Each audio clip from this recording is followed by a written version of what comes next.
పెద్దపల్లి జిల్లా కాల్వ శ్రీరాంపూర్ మండలం పెద్దరాత్పల్లిలో రైతులకు అవగాహన సదస్సు నిర్వహించారు. రైతులు పామాయిల్ పంట సాగు చేయడంతో పాటు అంతర పంటలు వేసుకుని మంచి లాభాలు పొందవచ్చని తెలిపారు. ఈ పంట ద్వారా రైతులకు తాలు, కట్టింగ్ వంటి సమస్యలు ఉండవన్నారు. ప్రభుత్వం ప్రోత్సాహకంగా సబ్సిడీ అందిస్తుందని, ఈ పంటకు సంబంధించిన విత్తనాలు మలేషియా నుంచి దిగుమతి చేసుకుని రైతులకు సబ్సిడీగా అందిస్తుందని వివరించారు. ఈ కార్యక్రమానికి హాజరైన రైతులకు థాయిలాండ్, ఇండోనేషియా, మలేషియా నుంచి వచ్చిన శాస్త్రవేత్తలు అవగాహన కల్పించారు.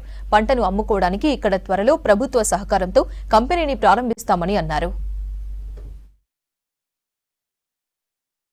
ఈరోజు పామిలేట్ వారు మాకు ఈ ఢిల్లీ లామే షార్ట్ వెరైటీ అయితే ఇది ఇక్కడి నీటి ఎద్దడి తట్టుకొని ఎక్కువ దిగుబడి ఇచ్చే రకాలను వాళ్ళు ఇచ్చి ఇక్కడికి సప్లై చేశారు. వాళ్ళు తోటలు విజిట్ చేసి రైతులతో ఇంటరాక్షన్ అయ్యి వారికి ఈ విత్తనం గురించి అధిక దిగుబడులు ఎలా వస్తాయి, ఎలా తీయాలనే దాని మీద అవగాహన సదస్సు మరి ఫార్మర్ ట్రైనింగ్ ప్రోగ్రామ్ పెట్టడం జరిగింది. ఇక్కడ నేను అడిసోనపల్లి సత్యనారాయణ గౌడ రైతు 10 ఎకరాల పామాయిల్ తోట పెట్టిన దాని అవగాహన సదస్సుకు వచ్చిన సందర్భంగా తెలిసింది ఏంటంటే సేమ్ ఇది ఈ వేరే పంటలకు కష్టం నష్టం లేకుండా దీనికి బాగా కొద్దిగా ఈజీగా పనులు ఉన్నాయి. నీళ్లు పెట్టుడు రోజు 2 గంటలు, తర్వాత వేరే పంటలను చూస్తే పొలాలు అవి చూస్తే 2 సార్లు నాట్లు కలుపులు అవన్నీ ఇబ్బందులు తట్టుకోలేక ఇది పెట్టినాం. ఇది ఈజీ అనిపిస్తుంది.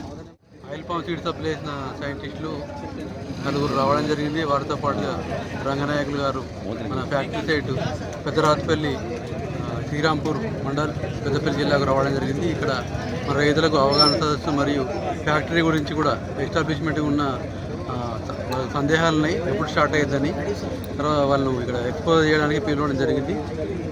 దీనిలో మన రైతుల సందేహాలకు వాళ్ళు మొక్క పెట్టిన కాడ నుంచి పంట ఇచ్చే వరకు ఉండే సాధక బాధకాలు కానీ లాభ నష్టాల గురించి వివరంగా తెలియజేయడం జరిగింది. రైతులు కూడా కొంతమంది వాళ్ళకున్న డౌట్లను, రకరకాల అనుమానాలు కొత్త పంట కాబట్టి ఉన్నాయి కాబట్టి వాటిని నివృత్తి చేసుకోవడం జరిగింది. With Tirumala and with the Department of Agriculture, we have seen a beautiful plot this morning. We think oil production has a big future in your district. So we are happy to deliver a seed that allow to produce big quantity of oil in an environment with water deficit. So we have seen the seedlings this morning of the young palms. They are beautiful, so we are happy and we are very well received.